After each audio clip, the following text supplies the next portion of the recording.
Hi everyone. चलो, आज एक नया लेक्चर मैं लेकर आया हूँ प्रोबेबिलिटी में, एंड दैट लेक्चर इज बाइस थ्योरम। BAYES, बाइस थ्योरम। अब कोई बच्चा बोलेगा सर ये क्या है, बाइस थ्योरम क्या है? तो ये एक ऐसा चैप्टर है जो पिछले दो लेक्चर का कॉम्बिनेशन है। दो नहीं कह सकते, तीन लेक्चर का कॉम्बिनेशन है।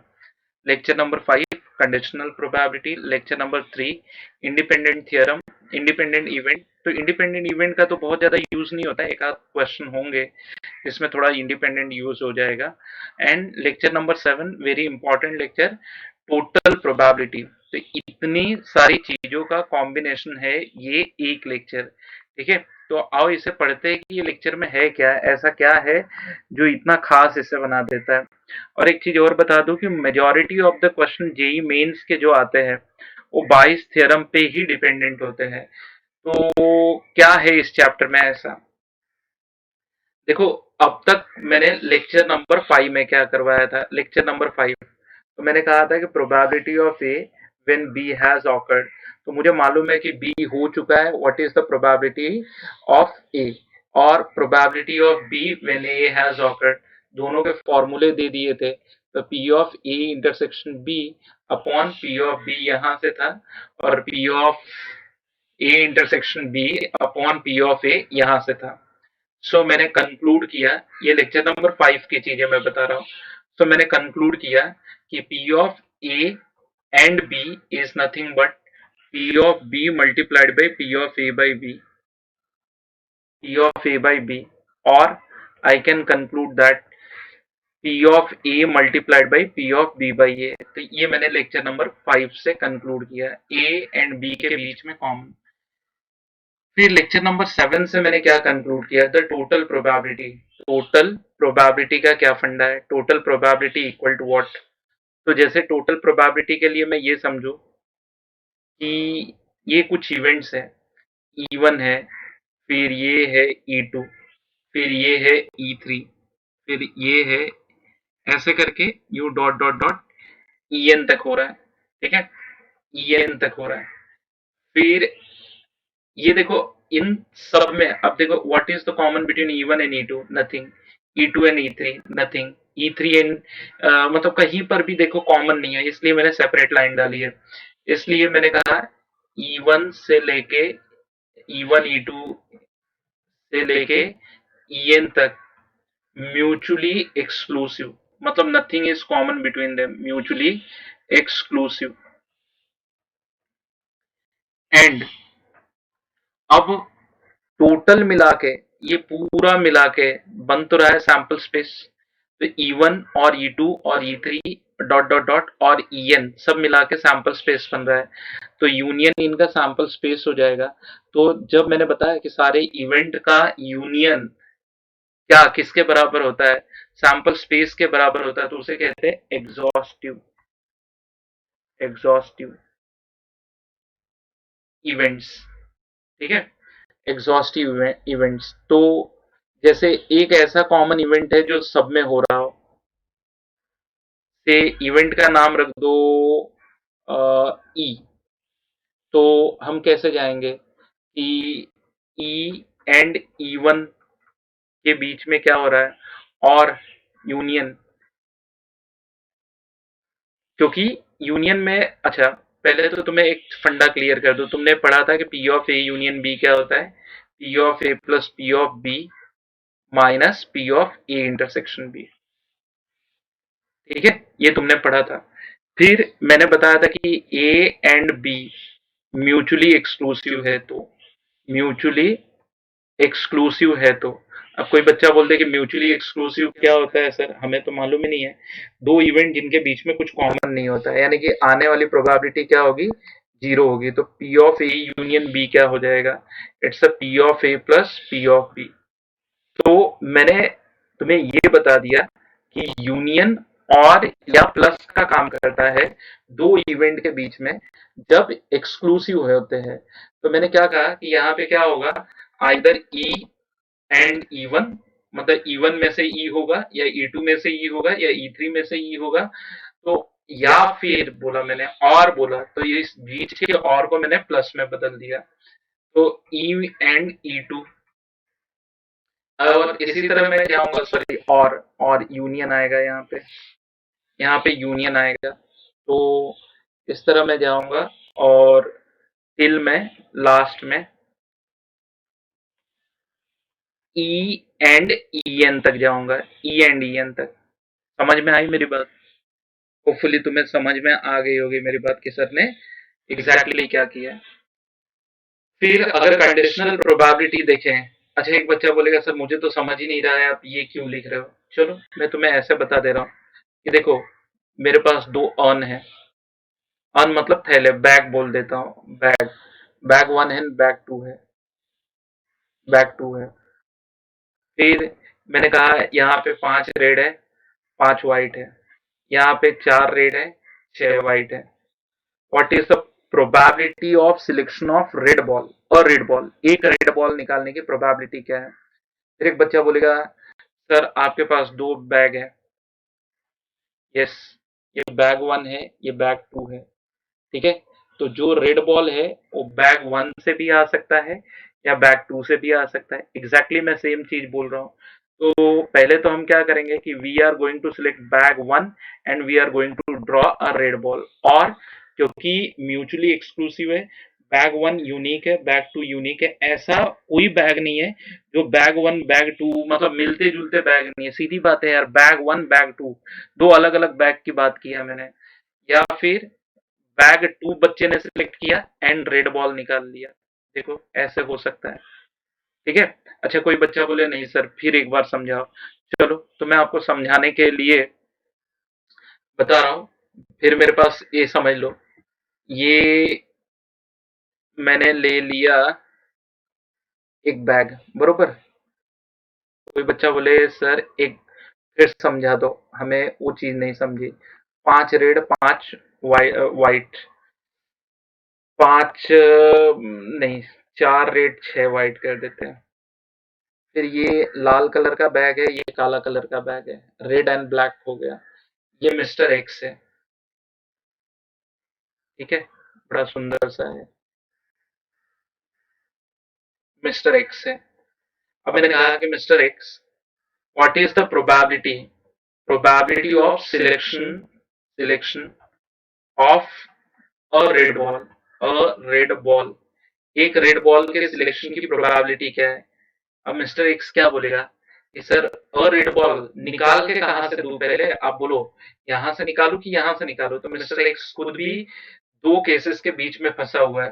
तो मिस्टर एक्स क्या करेगा, पहला रेड बॉल लेगा, पहला बैग लेगा और बैग वन में से रेड बॉल निकालेगा। और क्योंकि म्यूचुअली एक्सक्लूसिव है, एक्सक्लूसिव किसे कहते हैं? अब ये दो अलग अलग कलर के बैग है, मैंने थोड़ी कहा कि ये बैग का कलर लाल काला है, इसका भी लाल काला, मैंने कहा है it is a red colour bag, red bag and black bag. तो मैंने तो दोनों बैग ही अलग अलग कर दिया, तो इनके बीच में कुछ कॉमन नहीं है। या फिर तो यहाँ पे प्लस का काम करता है यूनियन, या और प्लस का काम करता है अगर इवेंट म्यूचुअली एक्सक्लूसिव हो तो। फिर ये सेकेंड बैग लेगा एंड रेड बैग निकालेगा। अब कंडीशनल प्रोबेबिलिटी यहाँ पे लगेगी, ये इंटरसेक्शन बी। तो इसको लॉजिकली ऐसे भी कह सकते हैं कि बंदे ने पहले बैग लिया and then he draws a red ball from bag one. We know that it is a bag one. Now he is drawing a red ball. या फिर बंदे ने पहले सेकेंड वाला बैग सिलेक्ट किया, now he is drawing a red ball from second bag, we know that the colour of the bag is, ठीक है। ये ऐसे हो गया। So that will give you what, the total probability. इसको बोलते हैं टोटल प्रोबेबिलिटी। तो प्रीवियस पेज पे जाते हैं। अच्छा वो लगता है वो कॉन्सेप्ट चला गया जो मैंने लिखा था, मैंने जो लिखा था वो कॉन्सेप्ट तो चला गया। तो एक काम कर लेते हैं, ठीक है। तो आप ये चीज समझ गए, तो ये मैंने आपको इससे पहले सिखाया था। अब मैं सिंपल सी चीजें एक बार सारी चीजों को इरेज करके एक बार बता देता हूँ। लेक्चर नंबर 5 में क्या हुआ था फिर से एक बार समझ लो। लेक्चर नंबर 5 में बताया था probability of A by B, probability of A intersection B upon probability of B होता है probability of B by A मैंने बताया था, probability of B by A बताया था, probability of A intersection B upon probability of A होता है। फिर दोनों से मैंने कंक्लूड किया कि probability of A intersection B का फॉर्मूला ऐसे आ सकता है, probability of A probability of A by B into probability of B और probability of A into probability of B by A. ऐसे ये सीक्वेंस, ये लिखने का सही तरीका ये है, A and B is happened when A already has occurred। Lecture number 7 में मैंने जो डायग्राम बताया था टोटल प्रोबेबिलिटी का, अब फिर एक बार बता देता हूँ कि मैंने कहा E1 E2 ये ऐसे इवेंट्स हैं जिनके बीच में आपस में कॉमन नहीं है। E3, ठीक है, dot dot dot dot En से कुछ हो रहा है, En से कुछ हो रहा है, और एक ऐसा इवेंट है जो इन सब में ऑकर हो सकता है। ठीक है, तो टोटल प्रोबेबिलिटी मैंने बताया था, टोटल प्रोबेबिलिटी और प्रोबेबिलिटी ऑफ बी मैंने कहा था, प्रोबेबिलिटी ऑफ बी, तो probability of E1 intersection B, probability of E2 intersection B, and ऐसे करके dot dot dot dot probability of En intersection B. फिर जहां मैंने बताया था कि E1 E2 E3 till En are, दो बातें याद रखनी है, म्यूचुअली एक्सक्लूसिव।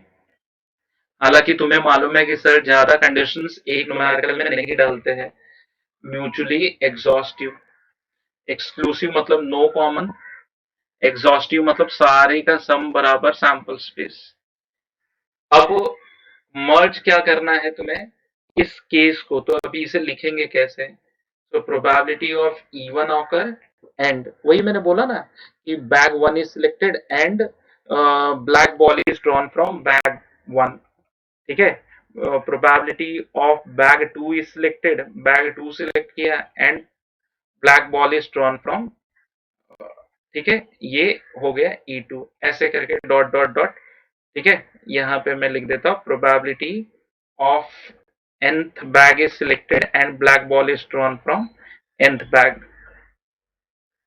अब तो यहां तक तो क्लियर हो गया होगा सबको। फिर एक बच्चा बोलेगा हाँ ये तो लेक्चर नंबर 5 और 7 में पढ़ लिया है, तो अब आप पढ़ाना क्या चाहते हो। ठीक है, मैं पढ़ाना क्या चाहता हूँ, चलो अब मैं इस चीज को ऐसे न दिखा करके मैं एक न्यूमेरिकल सॉल्व करता हूँ। ठीक है, अब न्यूमेरिकल नंबर 1 से तुम आइडिया लगाओ कि सर क्या पढ़ाना चाहते हैं। अब bag content 3 red and 4 black ball, चलो हमने बैग बना लिया, 3 रेड है एंड 4 ब्लैक बॉल ले लिया। Second bag content 5 red and 6 black ball, second bag भी बना लिया। कितना है, 5 रेड एंड 6 ब्लैक बॉल ले लिया।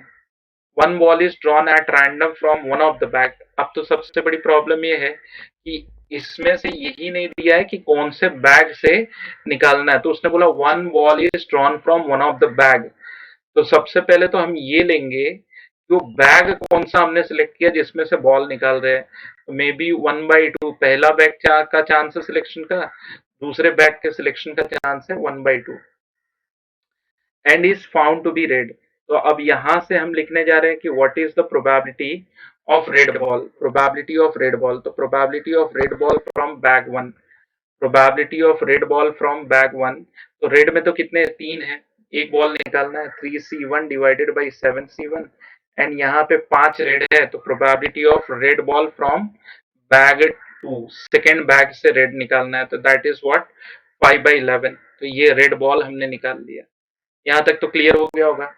अगर कोई बच्चा कहे कि total probability of red ball, total probability of red ball, red ball, total red ball की क्या प्रोबेबिलिटी है, मैं कहूंगा either it is drawn from bag 1 half into then red ball is drawn plus bag 2 से लिया then red ball is drawn 5/11, 1/2 common लेके 3/7 plus 5/11 ये कर दिया, और एलसीएम लिया तो 33 plus 35, 33 plus 35, 68/77, 1/2 into 68/77।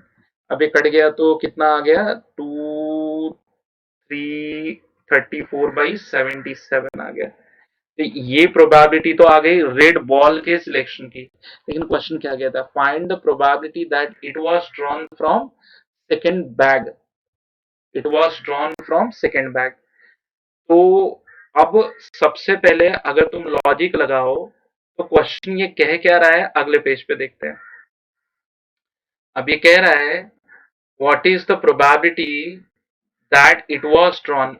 I know the color of the ball. I know that this is the red ball drawn from second bag. अगर लॉजिकली सोचो तो इसका फॉर्मूला तो ऐसे ही बनना चाहिए ना, second bag and red ball upon probability of red ball, ऐसे ही बनना चाहिए। ठीक है, ये तो ऐसे ही बनना चाहिए। प्रोबेबिलिटी ऑफ रेड बॉल तो मेरे पास है, अब इसके हिसाब से तो ये बनना चाहिए कि रेड बॉल से इसको हम ऐसे भी लिख देंगे, red ball and second bag upon probability of red ball. अगर ऐसे लिखते हैं तो फिर एक बच्चा बोलेगा इससे लिखने से क्या फर्क पड़ता है। ऐसे नहीं लिख सकते कि red ball is selected and then bag two what is the probability of selection of second bag when red ball is drawn upon total probability of red ball. ठीक है, total probability of red ball. Exactly मैं वही चीज तो बता रहा हूँ कि red ball is selected, sorry sorry, इसे मैंने उल्टा लिख दिया, इसे मैंने उल्टा लिख दिया, इसे मुझे ऐसा नहीं लिखना चाहिए था, थोड़ा सा गलत हो गया। हाँ, मुझसे पूछा गया है I know the colour of the ball, ball is red. अब मुझे बोला गया कि वो बॉल हमने सेकेंड बैग से निकाला, उसका बताओ। तो अगर कंडीशनल प्रोबेबिलिटी के मेथड से लिखे तो सेकेंड ये ऐसे ही लिखेंगे upon probability of red ball. इसका मतलब ऐसे ही हो गया कि the second bag is selected and the red ball is drawn from second bag, red ball is drawn from second bag upon total probability of red ball, ऐसे ही हो गया। अच्छा, जो बच्चा एनालाइज कर ले रहा है वो ठीक है, अच्छा जो नहीं कर पा रहा उसके लिए भी मेरे पास ट्रिक है। तो अभी ये चीज हो गया, second bag selected 1/2, second bag में से रेड बॉल निकालने की प्रोबेबिलिटी, सेकेंड बैग में से red 5/11, 5/11 upon the total way in which we are drawing a red ball is previous 34/77, 34/77। तो ये इससे कट गया, 7 आ गया, ये तो फिर 5/68 हो जा रहा है, 5/68 हो जा रहा है। फिर एक बच्चा बोलेगा अरे लेकिन सर समझाया क्या, पढ़ाया क्या, मुझे वो तो बताओ। ठीक है, क्या पढ़ाया वो मैं बता देता हूँ, शॉर्टकट से पहले बता देता हूँ। मैं ये तू है, ठीक है, तेरा नाम क्या है, तू अपना नाम लिख दे। मैंने कहा बेटा तू एक कोई बैग ले, तो तूने कहा सर या तो मैं बैग 1 लूंगा या तो बैग 2 लूंगा। तो मैंने कहा कि उसके सिलेक्शन की प्रोबेबिलिटी बता। तो तूने कहा कि सर 1/2 एंड 1/2। गुड, तो सबसे पहले तो मेरा बच्चा तू बैग सिलेक्ट करेगा। फिर मैंने कहा कि पहले बैग से रेड बॉल निकाल, पहले बैग से रेड बॉल निकाल। तो कितने रेड हैं, चल पीछे जा, 3 4 5 6, 3 4 5 6, 3 4 5 6, रेड एंड ब्लैक ब्लू जो भी है, रेड ब्लू जो भी है। तूने कहा कि सर रेड निकालने की पॉसिबिलिटी, ये तो मुझे समझ में आ गई, पहले बैग से है 3/7 एंड सर दूसरे बैग से रेड निकालने की पॉसिबिलिटी जो है वो 5/11 है।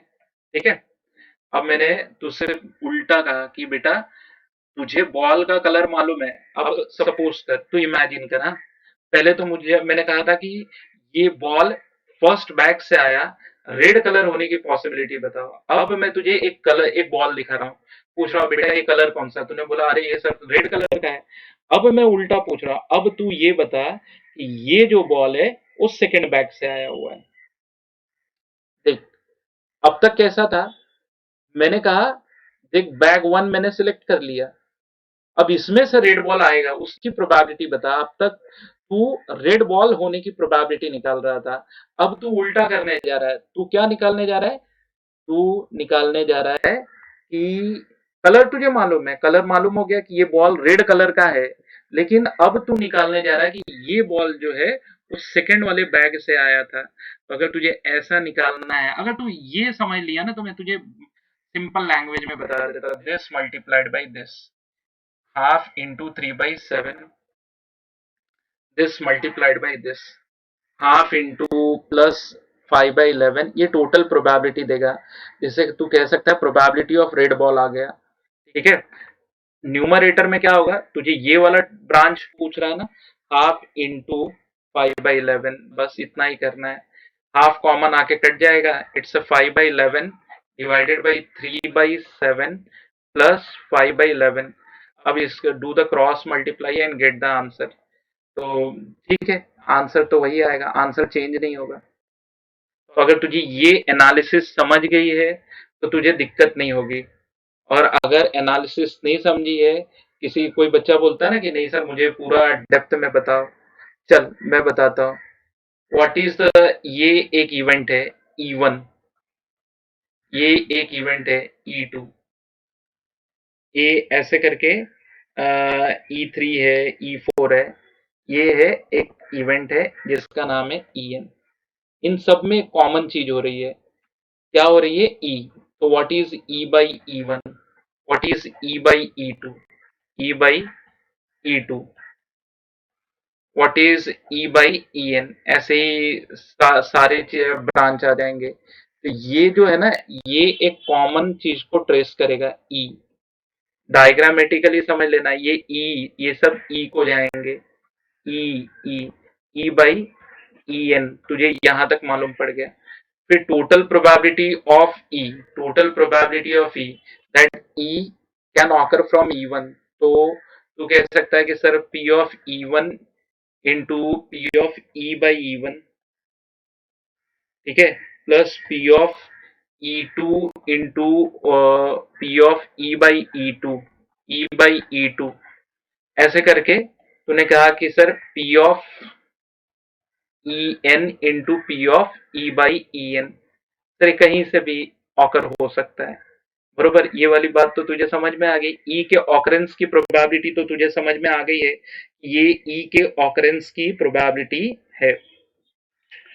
फिर मैंने कहा कि व्हाट इज द प्रोबेबिलिटी, अच्छा इसको थोड़ा सा सिग्मा के टर्म्स में लिख लेते हैं, ठीक है। Probability of E I into probability of E upon E I, ये I equal to 1 to n हो गया। अब मैं तुझसे पूछ कह रहा हूं कि what is the probability that it occurs from E I. I know that now this event E has occurred. Now you'll have to get EI से occur हो रहा है। तो EI से occur हो रहा है, तो इसके हिसाब से तो EI intersection E divided by P of E, ठीक है। ये हो जाएगा P of EI into P of E/EI divided by P of E। सो ये P of E by EI by E, EI by E equal to P of EI by into P of E by EI upon summation of P of EI into P of E by EI from I equal to 1 to n। अब बच्चा बोलेगा अरे sir ये क्या बता दिया, ये तो ऐसे तो कुछ समझ में नहीं आ रहा था, पीछे वाला प्रॉब्लम थोड़ा बहुत तो समझा था, लेकिन ये तो जरा भी नहीं समझा कि ये आपने कैसे कर दिया। चल ठीक है, कोई बात नहीं, आज सेकंड प्रॉब्लम करते हैं, डर मत। अब man is speak truth 3 out of 5 times, तो मतलब ये अपना चमन लाल है, हर 5 में से 3 बातों का वो सही बोलता है। ईमानदार चमन लाल। तो चमन लाल ने सही बोला, उसकी प्रोबेबिलिटी क्या है? 3/5। तो चमन लाल ने झूठ बोला, उसकी चमन लाल लाइंग इज 2/5। अब कोई भाई एक आदमी या तो सच बोलेगा या तो झूठ बोलेगा, दोनों मिक्स कैसे बोलेगा? ठीक है, तो सीधी सी बात है कि टोटल प्रोबेबिलिटी 1 होगी, सच प्लस झूठ। सच बोलने की 3/5 है तो झूठ बोलने की 1 - 3/5 हो जाएगी। अब ही थ्रोज अ डाई, उसने एक डाई फेंक दिया। रिपोर्ट इट इज अ 6 और चिल्लाया कि अरे 6 आ गया। लेकिन चमनलाल सच्चा है झूठा है, दोनों है, सच भी बोलता है झूठ भी बोलता है। तो चमनलाल ने it find the probability that it is actually 6। चलो हम ये लेते हैं कि चमनलाल ने बोला कि 6 आ गया, लेकिन कब? जब वो सही बोल रहा है। तो सही बोल रहा है उस वक्त 6 में से एक ही नंबर 6 होता है, तो 1/6 चांस है कि चमनलाल सही बोल रहा होगा। चमनलाल ने चिल्लाया कि सर 6 आ गया, लेकिन वो उस वक्त गलत बोल रहा है, फॉल्स बोल रहा है। तो 5 में से एक चांस है, सॉरी 6 में से 5 चांस है। जैसे वो 2 को देख के बोले कि सर 6 आ गया, 3 को देख के 6 आ गया, 4 को देख के 6 आ गया, तो मैंने लिख दिया कि 5/6 चांस है चमनलाल के झूठ बोलने का। Find the probability that it is actually 6। ठीक है, एक्चुअली 6 मतलब, अब तुम बताओ, find the probability that it is actually 6। English को पढ़ो और एनालाइज करो।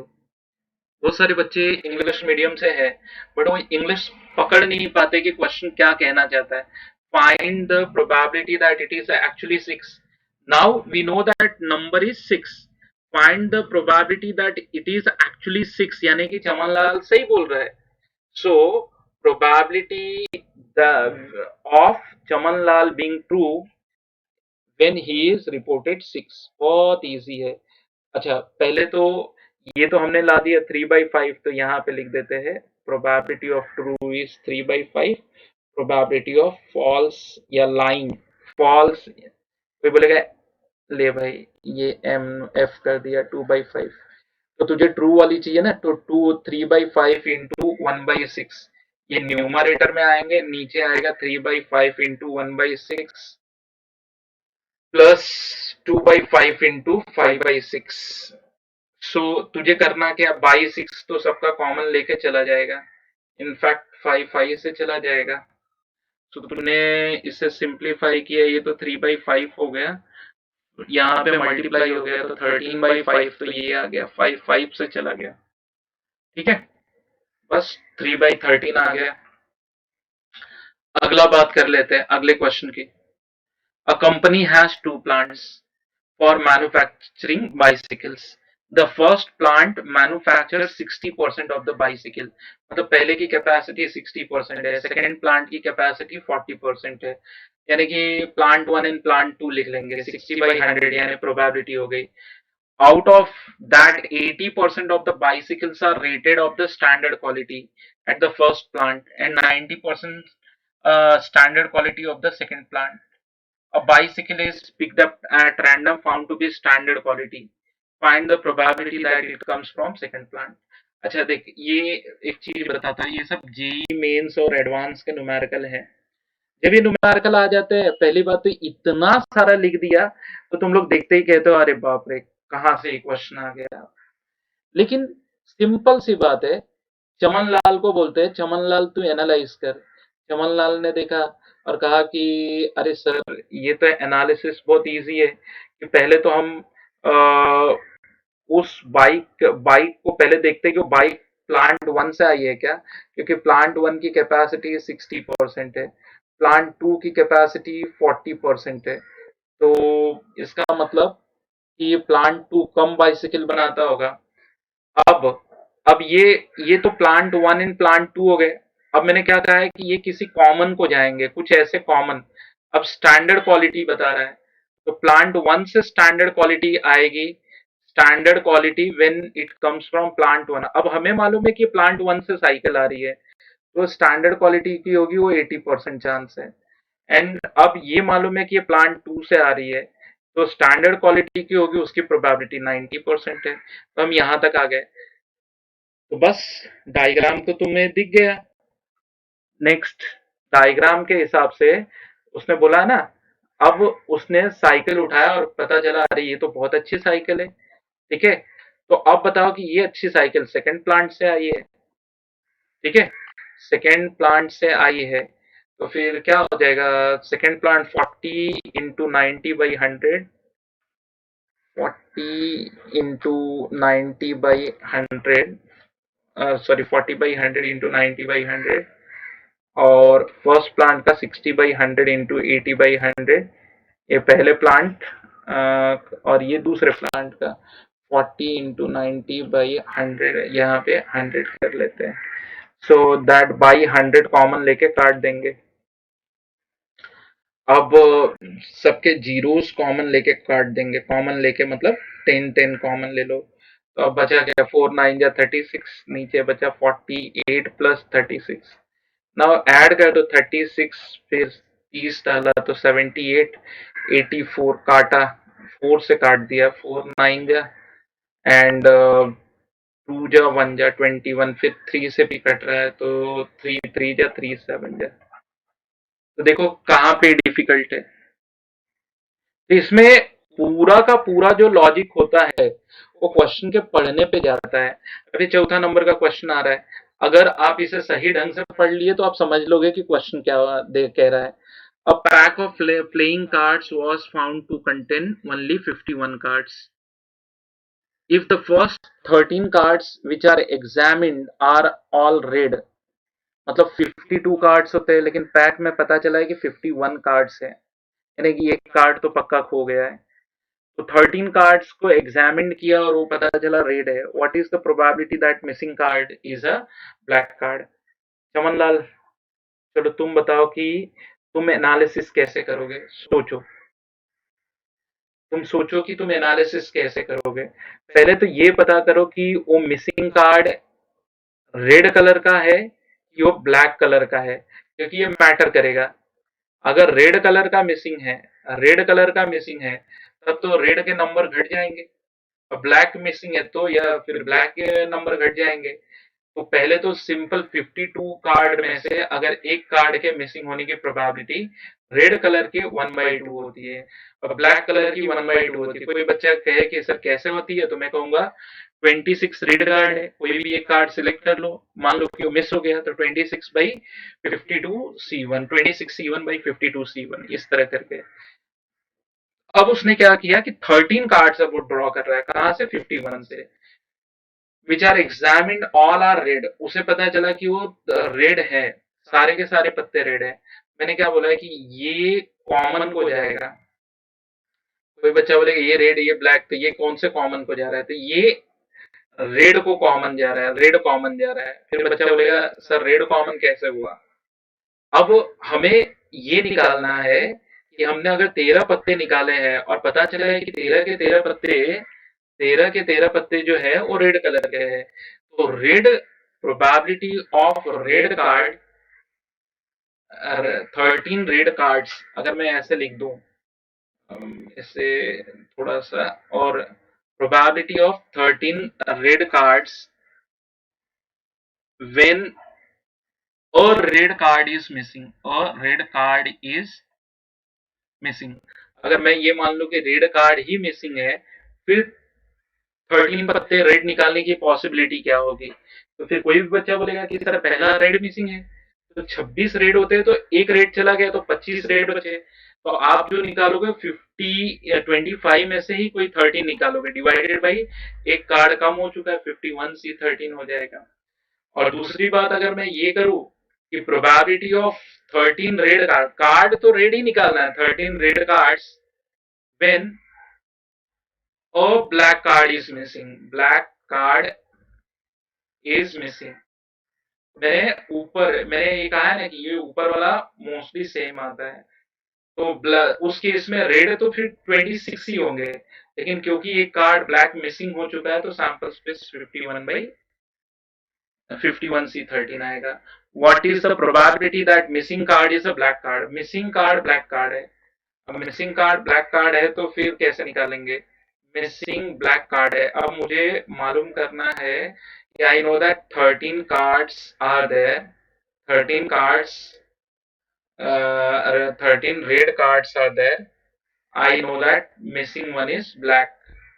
बहुत सीधा है। अब इसमें तो मैंने तुम्हें ट्रिक सिखा ही दिया है। भाई ये वाला निकालना है ना, ये वाले ब्रांच का, तो 1/2 into 26C13 by 51C13, 1/2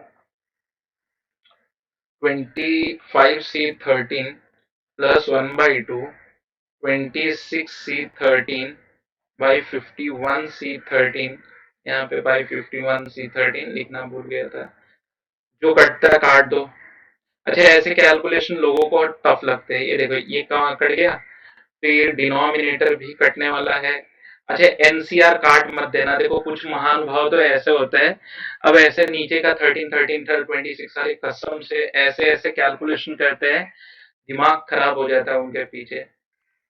solve कर लो। 26 factorial by 13 factorial, 13 factorial 26C13 हो गया। 25C13 25 factorial by 13 factorial, 13 factorial हो गया। 26 factorial by 13 factorial, 25C13, 12 and 13, 13 अब ये 13 तो इस 13 से कॉमन लेके कट जाएगा। फिर 25 फैक्टोरियल नीचे से कॉमन ले लो, इसे चलो ऐसे कर देते हैं। 25 फैक्टोरियल इंटू 26, ये ऊपर कर दिया। नीचे 13 को 13 इंटू 12 फैक्टोरियल कर दिया, और 25 फैक्टोरियल कॉमन ले लिया। बाई नीचे से 12 फैक्टोरियल कॉमन ले लिया, तो यहाँ पे 1 बचेगा। 25 तभी होगा 26 बाई जब ये 13 होगा। ठीक है, इसे लिख दिया 13 इंटू, एक लाइन तो मैं और लिखनी पड़ेगी, यहाँ पर मैं लिख देता 13 26 into 25 factorial, 13 into 12 factorial, 25 factorial by 12 factorial, 26 into 25 factorial by 13 into 12 factorial. बस ये वो चीज है, ये इससे काम तमाम। ऊपर कट के 2 आ रहा है, नीचे कट के 2 और एक 3 हो गया, 2/3। ये है प्रोबेबिलिटी। तो क्या ये टफ था? A letter is known to have come from Calcutta or Tatanagar. On the envelope, just two consecutive letters ta are visible. Find the letter. अरे ये तो सीबीएसई बोर्ड में चमन लाल को बुलाते हैं, सीबीएसई बोर्ड का क्वेश्चन है। सीबीएसई बोर्ड में कई बार आ चुका है। तो कैलकाटा के लिए सी ले लेते हैं, टाटा नगर के लिए टी ले लेते हैं। ठीक है, और प्रोबेबिलिटी ऑफ टा फ्रॉम कैलकाटा एंड टा इन द टाटा नगर, टा इन द टाटा नगर। ठीक है, तो मतलब या तो कैलकाटा से आ सकता है। टा देखा, समझो मेरी एक मौसी कैलकाटा में रहती है, एक टाटा नगर में रहती है। सिर्फ इनवेलप पे मैंने टा देखा, तो मैं बोलूंगा इधर कैलकाटा वाली ने भेजा होगा या टाटा नगर वाली ने भेजा होगा। हाफ ऑफ प्रोबेबिलिटी है। अब कैलकाटा में कितने आ रहे हैं, 1 2 3 4 5 6 7 8, 8 लेटर आ रहे हैं। इसका मतलब 7 कंसिक्यूटिव होंगे। देखो ऐसे 1 2 3 4 5 6 7, 7 कंसिक्यूटिव, 7 कंसिक्यूटिव बोला ना, देखो कंसिक्यूटिव। तो 7C1 तो 7 हो जाएगा, जिसमें से टा कंसिक्यूटिव तो एक ही जगह आ रहा है, तो 1/7 हो जाएगा। फिर टा यहाँ पर आने की पॉसिबिलिटी कैलकाटा में हो गया है। यहाँ पे गिन लो 1 2 3 4 5 6 7 8 9, 9 है तो मतलब 8 कंसिक्यूटिव आएंगे। एंड दो टा बने हैं, टा में 2 टा बने हैं। देयरफॉर क्या बोला, find the probability that letter is from Calcutta. Calcutta मैंने टा देख के मुझे बताना है कि ये कैलकाटा वाला लेटर है। ठीक है, तो कैलकाटा हाफ इंटू 1/7, और नीचे हो जाएगा half into 1/7 plus half into 2/8। Half common लेके काट दो, rest everything is your responsibility. 1/7, 1/7 plus 1/4। कई बच्चों को लगता है कि ये बहुत डिफिकल्ट टॉपिक है। नहीं, इसकी मतलब इसकी टोटल प्लानिंग समझ लो कि ये बनाया कैसे जाता है। जब आप प्लानिंग को समझोगे ना चैप्टर की, तो आपको समझ में आएगा कि करना कैसे। देखो कितने कॉइन्स हैं, n कॉइन्स हैं। एम आर फेयर, फेयर मतलब जिसमें हेड और टेल होता है, प्रॉपर हेड प्रॉपर टेल, उड़ाओ तो हेड आने की पॉसिबिलिटी 1/2, टेल आने की पॉसिबिलिटी 1/2। ठीक है, the rest are biased. Biased मतलब क्या होता है? बायस्ड मतलब कि मे बी पीछे दोनों जगह हेड हेड दे दिया हो, या दोनों जगह टेल टेल दे दिया हो, या सिक्का ऐसा मोटा कर दिया हो कि मान लो अगर आप जितनी बार भी उड़ाओ तो 4 बार हेड गिरे तो 1 बार टेल गिरे, ऐसे कुछ हो सकता है। बायस्ड मतलब वो जय वीरू वाला सिक्का नहीं है, जैसे नहीं बीच में खड़ा हो जाता था, तो मान लो कि ज्यादा से ज्यादा बार हेड बार की तरफ गिरता है, कम बार टेल की तरफ गिरता है, बायस्ड उसको बोलते हैं। बायस्ड मतलब ज्यादा से ज्यादा हेड की तरफ गिरे, कम से कम टेल की तरफ, कोई भी एक केस बायस्ड उसको बोलते हैं। मतलब एम पेयर है, बचे तो N minus M, capital N minus M, तो बायस्ड हो गए।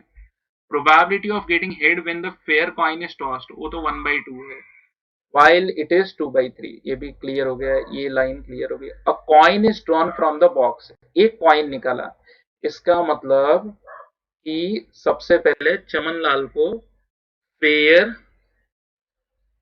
या बायस्ड कॉइन में से एक कॉइन सिलेक्ट करना होगा। तो अगर वो फेयर कॉइन सिलेक्ट करता है तो उसकी पॉसिबिलिटी है एम कॉइन फेयर है तो M/N, और अगर वो बायस्ड कॉइन ले रहा है तो टोटल कॉइन n है जिसमें से m फेयर है, बचे n minus M biased upon total coin n।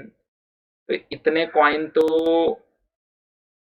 इतना तो तरीका है कॉइन सिलेक्ट करने का। ये क्लियर हो गया। A coin is drawn from tossed. अब कॉइन को 2 बार उड़ाया जा रहा है, first time it shows the head and second time it shows the tail, ये भी दे दिया। तो अगर इंडिपेंडेंट इवेंट है, head and tail, head and tail, अब probability of head and probability of tail, ठीक है, इट इज 1/4। इस केस में कब? जब फेयर कॉइन को टॉस किया जाएगा। Probability of head and tail, fair को 2/3 चांस है हेड आने का, तो बचा हुआ 1/3 चांस है टेल आने का, तो 2/9 हो गया कब? जब बायस्ड कॉइन को टॉस किया जाएगा। बस डायग्राम तो बहुत इजी है। What is the probability that coin is drawn is fair, तो आगे तुम्हारे सामने फेयर वाला है, तो ये इजी था, ये काफी इजी क्वेश्चन था, कंफ्यूजन नहीं था इसमें। Coin fair, head and tail, head and tail को देख के बताना है, तो M/N इंटू 1/4, और ये है फेयर के लिए था M/N इंटू 1/4, बायस्ड के लिए था N-M/N इंटू 2/9, होपफुली 2/9 था, 2/3 1/3 बरोबर है। What is common? By N common, ठीक है, बाई एन तो काट देते हैं, बाई एन गया। अब तो कुछ कॉमन नहीं है, एलसीएम से देखते हैं जो निपट जाए। ये हो गया M/4, ये इधर से मल्टीप्लाई करते हैं, इन हो गया 9m, फिर 4 2 8 plus 8n minus 8m divided by कितना हो गया? 4 × 9, 4 से कट गया, answer is 9m upon m plus 8n, ये है। तो मेरे हिसाब से तो बहुत इजी क्वेश्चन था ये। In a test, an examinee either guess, copies, or knows the answer of multiple choice question with 4 choices। 4 choice है यानी करेक्ट होने की पॉसिबिलिटी 1/4 होगी। ये बस मैंने इतना ही पढ़ा, मैंने इतना लाइन से 4 है भाई। तो भाई ने 3 काम करना है चमन लाल को, गेस, कॉपी, नो। तो ये मेरा इनिशियल आ गया। अब वो ब्रांचेस बनाना सीख लो तो तुम्हें आई होप क्वेश्चन में ज्यादा डिफिकल्टीज नहीं आएगी। The answer to multiple choice question with 4 choices, the probability that he makes a guess is 1/3। Guess करने की प्रोबेबिलिटी 1/3 है, कॉपी करने की प्रोबेबिलिटी 1/6 है। चमन लाल को बुलाओ। चमन लाल, एग्जाम में क्या करते हो तुम? क्वेश्चन को चमन लाल करता है गेस, कहाँ करता है? गेस। तो गेस करने की प्रोबेबिलिटी हो गई 1/3। कॉपी कॉपी करने की प्रोबेबिलिटी चमनलाल की हो गई 1/6। नोज। तो भाई तीन ही काम तो हो सकते हैं अगर एक क्वेश्चन को गेस किया जाए। देखो आंसर करना है मुझे। सीधी सीधी बात बोलो, मुझे एक क्वेश्चन को आंसर करना है। तीन में से कोई एक काम करूंगा, या तो गेस करूंगा, या तो कॉपी करूंगा, या तो मुझे पहले से मालूम है। बरोबर ना? तुक्का मारना, देखो एक तुक्का मार होता है, तुक्का मार दो, जो भी राइट हो गया राइट हो गया। एक तो तुक्का मार के, एक तो सामने वाले का जो आया वो देख लिया। अगर मुझे पक्का आंसर करना है तो, मुझे अगर 100% आंसर करना है तो आंसर करने के लिए तीन। इसका मतलब कि ये एग्जॉस्टिव इवेंट है, तीनों में से कोई ना कोई एक होगा, यानी टोटल प्रोबेबिलिटी 1 होगी। तो इसका मतलब नोन की प्रोबेबिलिटी 1 माइनस इन दोनों का सम देख लो, 1/3 प्लस 1/6, ऊपर नीचे 2 से मल्टीप्लाई किया, 2 प्लस 1 3/6, यानी 1 माइनस 1/2, हाफ चांस है कि उसे मालूम है। अब आगे किसी एक कॉमन को ये लीफ जानी चाहिए। Probability that his answer is correct given that copied is, अगर वो करेक्ट आंसर कर रहा है, करेक्ट को जेड से बता देते हैं। जेड मतलब correct answer. Correct answer copy करके करेक्ट आंसर दे रहा है, उसकी प्रोबेबिलिटी 1/8 है। अच्छा, अब जब गेस करके करेक्ट आंसर देगा तो फिर चार में से कोई एक ही लगेगा उसका। बट अब ये से क्वेश्चन है, अब एक ही आंसर राइट है ना, ए बी सी डी दिया है, एक ही क्वेश्चन के 10 आंसर तो हो नहीं सकते हैं। मे बी एक ही राइट है तो 1/4 होगा। अब किसी क्वेश्चन का मुझे आंसर मालूम है और मैं ये जानता भी हूं, तो what is the probability that answer will be correct? सोचो सोचो, मैं सीधी बात कर रहा हूं। मैं कह रहा हूं मुझे मालूम है ए बी सी डी चार दिए गए, बी वाला राइट है। अब बी वाला राइट है तो surely I will mark the B ना। 100% चांस है। I know that it's 100% one. अब कोई बच्चा बोलेगा सर ये दिया नहीं था, तो आपने कैसे सोचा? अरे आपने छोटी छोटी बातें एक क्वेश्चन में, कुछ कुछ चीजें हमें सोचनी पड़ेंगी कि भाई हाँ ये चीज अगर मुझे मालूम है इसका आंसर क्या है, तो आई एम डैम श्योर कि मैं करेक्ट क्वेश्चन को ही मार्क करूंगा। बोला 2² = 4 9 16 25, 2² = I know that it is going to be 4, तो I am going to mark 4। हाँ, लेकिन अगर मुझे कॉपी करना है, व्हाट इज 2² = अगर मैं तुक्का मार रहा हूं तो चार में से कोई एक ही जाएगा करेक्ट को, है ना? और कॉपी वाला तो कुछ बोल ही नहीं सकते, सामने वाले ने 9 लिखा है, how can I say that कि 9 राइट है? इसलिए कॉपी का उसने दे दिया। Find the probability that he knew the answer to the question given that correctly answered। Correctly answered न्यू के लिए बताना है। तो it's very simple, correct answer आ गया। अब तुम्हें बताना है कि उससे पहले से मालूम था। ब्रांचेस वाइज जाओ, देखो हाफ इंटू वन, ऊपर लिख दो हाफ इंटू वन, नीचे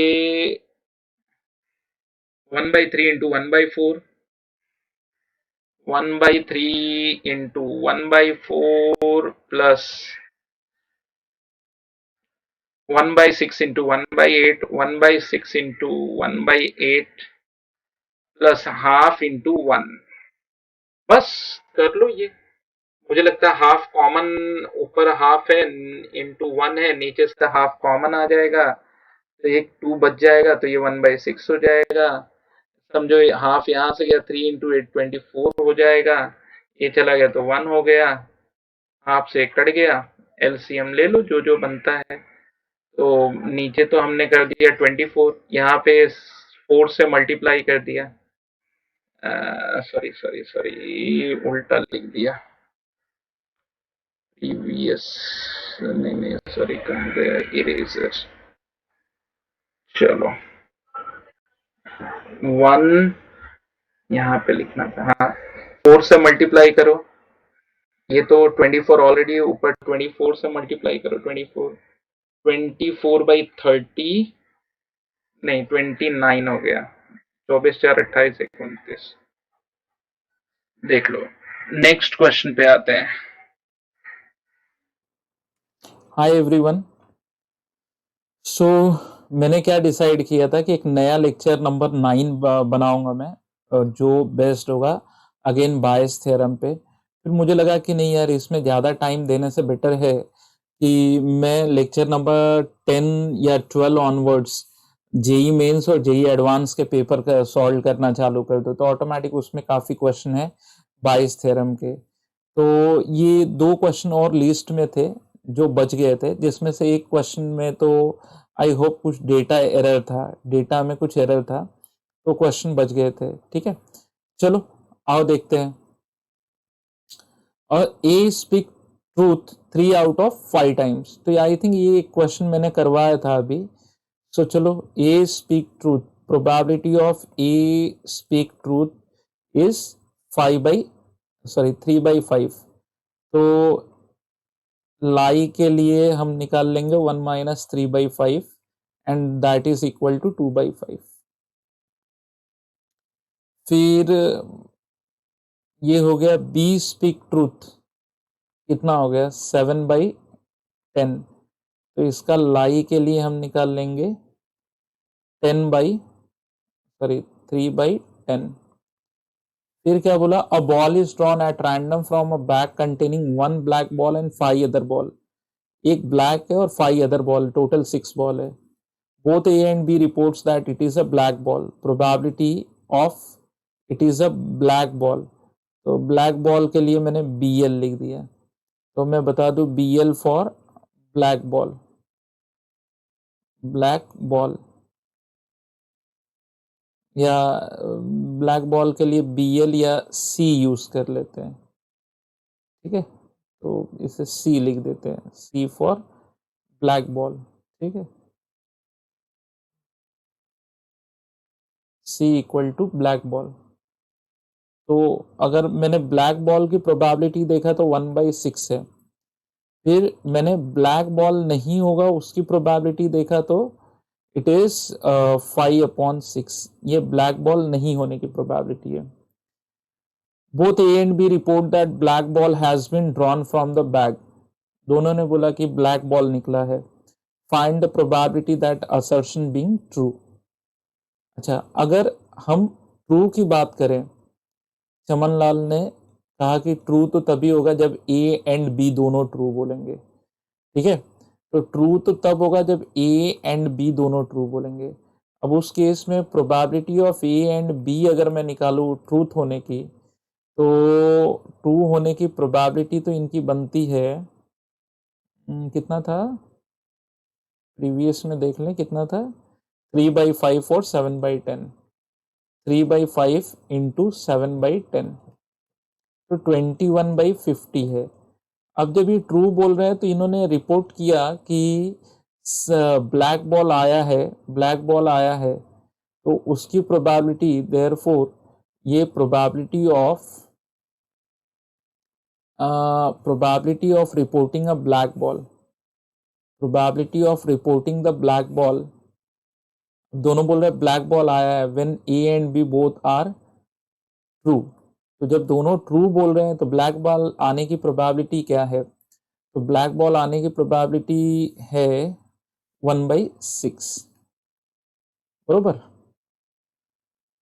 सो अगला बनता है कि जब दोनों फॉल्स बोलेंगे, ए एंड बी डैश। अब इसमें एक ट्रिक होता है कि जब बच्चों से मैं पूछता हूँ दोनों फॉल्स बोल रहे हैं, तो वो लोग बोलते हैं सर सिंपली ऐसे ही कर दो, इंडिपेंडेंट इवेंट है, दोनों अपने अपने मुंह से बोल रहे हैं, इंडिपेंडेंटली बोल रहे हैं, तो आप दो जस्ट मल्टीप्लाई कर दो। इसमें एक, अब जब फॉल्स बोल रहे हैं तो इसका मतलब कि they are not reporting the black ball. ठीक है, अब दे आर, अगर हम ये बोले कि they are not reporting the black ball, तो उसकी प्रोबेबिलिटी कैसे आएगी, उसकी प्रोबेबिलिटी कैसे लिखेंगे कि it is not a black ball. So बच्चे बोलते हैं कि ये ऐसे लिख देंगे कि दे आर लाइंग, प्रीवियस में जाते हैं, दे आर लाइंग, तो लाइंग का क्या है 2/5 और 3/10। तो बच्चे बोलते हैं कि सर इट्स 2/5 इंटू 3/10, लेकिन लाई तो तब बोलेंगे ना, उनके लाई की प्रोबेबिलिटी क्या है, वो जब झूठ बोल रहे हैं, झूठ कब उनका पकड़ा जाएगा। अब किसी भी बॉल को वो लोग बोल रहे हैं कि ये ब्लैक है, तो उसमें ये भी हो सकता है कि वो जब झूठ बोल रहे हैं तो भी वो ब्लैक बॉल की तरफ दिखा के बोल रहे हैं। आप मेरी बात समझ रहे हो क्या? इसमें बहुत सारे बच्चे कंफ्यूज रहते हैं कि सर आप ऐसे कैसे बोल रहे हो कि वो ब्लैक बॉल को दिखा के बोल रहे हैं कि ये ब्लैक बॉल है और झूठ बोल रहे हैं। हाँ, वो झूठ बोलने वाले लोग हैं, बट कभी कभी झूठ बोलने वाले सच भी तो बोलते हैं। उनके लाइन की प्रोबेबिलिटी आपको अलग से निकालनी पड़ेगी। तो कुछ बच्चे बोलते हैं बरोबर है 2/5 और 3/10 इतना ही आएगा सर। मैं बोलता नहीं, यहां तुम लोग गलत हो गए। ठीक है, यहां तुम लोग गलत हो गए। They are reporting the black ball. अच्छा, इसको कुछ नाम दे देते हैं, ऐसे लिखना तो मुझे ऐसे लगता है कि इसे थोड़ा सा हम लिख के बताते हैं। एम मतलब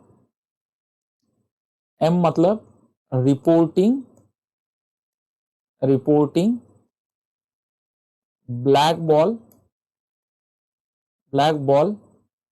व्हेन बोथ आर ट्रू। जब दोनों ट्रू है तो ब्लैक बॉल रिपोर्ट कर रहे हैं। तो इसका मतलब प्रोबेबिलिटी ऑफ एम कितना आ गया। तो ब्लैक बॉल पहले ने बोला कितना प्रोबेबिलिटी था, पहले ने ट्रू बोला 3/5, दूसरे में बोला 7/10। 3/5 into 7/10 into the probability of black ball 1/6। ठीक है, तो 3/7 21 5 इंटू 10 50 इंटू 6 300 50 इंटू, ठीक है ना, 300 कट करोगे तो 3 7 जा 300 जा। ठीक है, तो अब इन्होंने they are reporting the black ball when both are true. अच्छा, अब एन वाली चीज क्या लेते हैं, reporting, they are reporting non black ball they are reporting non-black ball when both are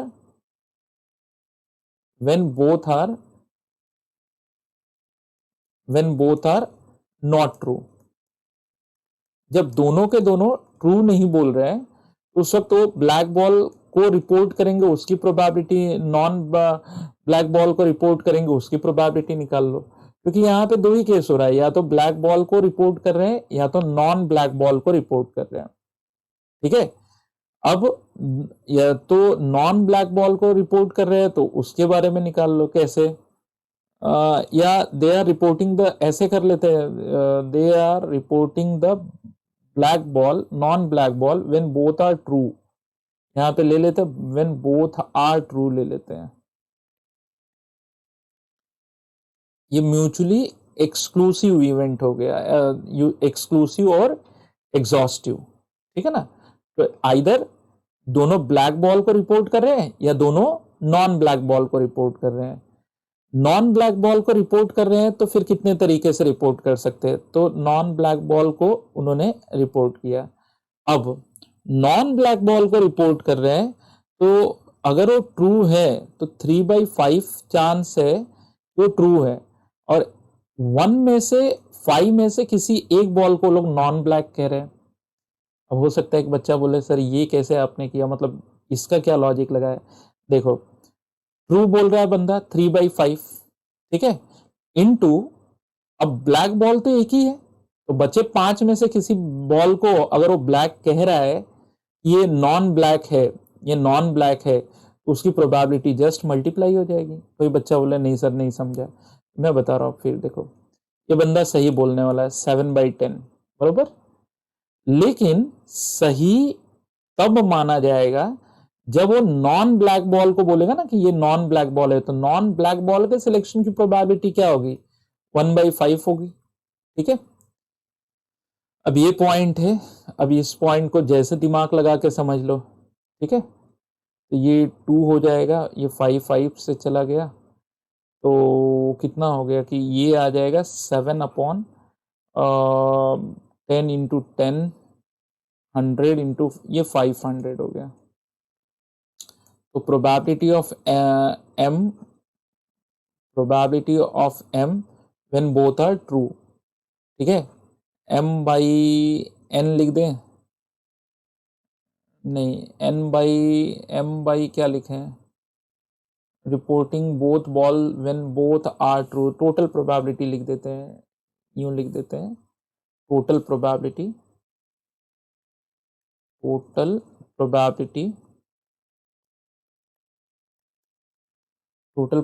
में कुछ इस तरह आ जाएगा कि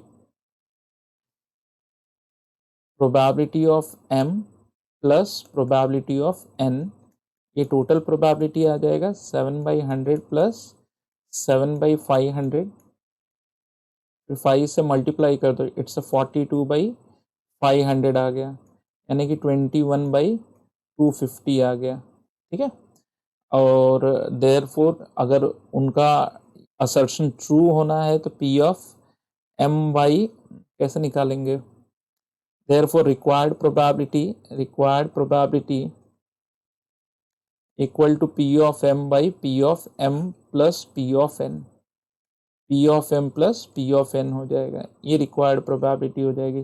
तो 21/250 डिवाइडेड बाई 7/500, एक मिनट अंडू कर लेता हूँ, थोड़ा गलत लिख दिया है, हाँ 7/100 अपॉन 21/250, तो एक जीरो तो यहाँ से चला गया, 25 ऊपर चला जाएगा, 25 इंटू 7 अपॉन 21 इंटू 10, तो ये आ गया 5 2 जा 5 5 जा 35 इनफैक्ट ये कटा तो 3 आ जाएगा, तो 5/6 प्रोबेबिलिटी आ रही है, 5/6। कुछ बच्चे बोलेंगे सर ये नहीं समझा, बायस थ्योरम इसमें कैसे आपने लगाया। अच्छा, बायस थ्योरम लगाया कैसे वो चीज़ मैं आपको बताता हूँ। तो कुछ बच्चे, जैसे मैंने इसका सलूशन जिस बुक से मैंने क्वेश्चन लिया था तो मैंने उसमें देखा कि ये कैसे किया है, क्योंकि मेरा ये आंसर आया था, उनका अलग आया, और उनके आंसर से मैं सेटिस्फाइड नहीं था, क्योंकि जो आंसर बुक में दिया था वो मैच ही नहीं हो रहा था, उन्होंने मैनिपुलेट करके कुछ ला दिया था। बट उन्होंने कैसे अटेम्प्ट किया था, उन्होंने इसको ऐसे किया था कि when both A and B speak truth, both A and B speak false, speak truth उन्होंने निकाला था, स्पीक फॉल्स निकाला था, फिर उन्होंने निकाला था कि probability they are reporting the 6 when both are true and probability they are reporting the 6 when both are false, A and B are false. अब इनके सोल्यूशन में मुझे जो ड्रॉबैक नजर आ रहा था, वो ड्रॉबैक में मुझे जो एक चीज पता चली कि जरूरी थोड़ी है कि ए एंड बी दोनों के दोनों फॉल्स होंगे, ऐसा भी तो हो सकता है कि एक बंदा ट्रू हो और एक बंदा फॉल्स हो। अब उस केस में आप क्या करेंगे, उनका असर्शन को कैसे लेंगे।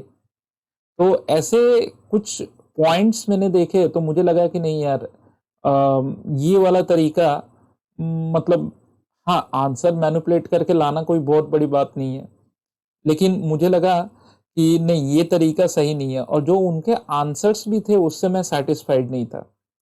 उनका आंसर मेरा आंसर डिफर कर सकता है, मे बी डिफर कर सकता है, बट मैंने इस तरीके से सोचा कि दो चीजें हो सकती है। अगर वो दोनों ट्रू बोल रहे हैं, they are reporting the black ball, and दोनों ट्रू बोलते हुए भी, अब क्योंकि असर्शन आर ट्रू, अब यहाँ पे ट्रूथ की बात हो रही है, ठीक है, true means their assertion are true and they are reporting the black ball, कुछ ऐसे लॉजिक लगाना है हमें, ठीक है।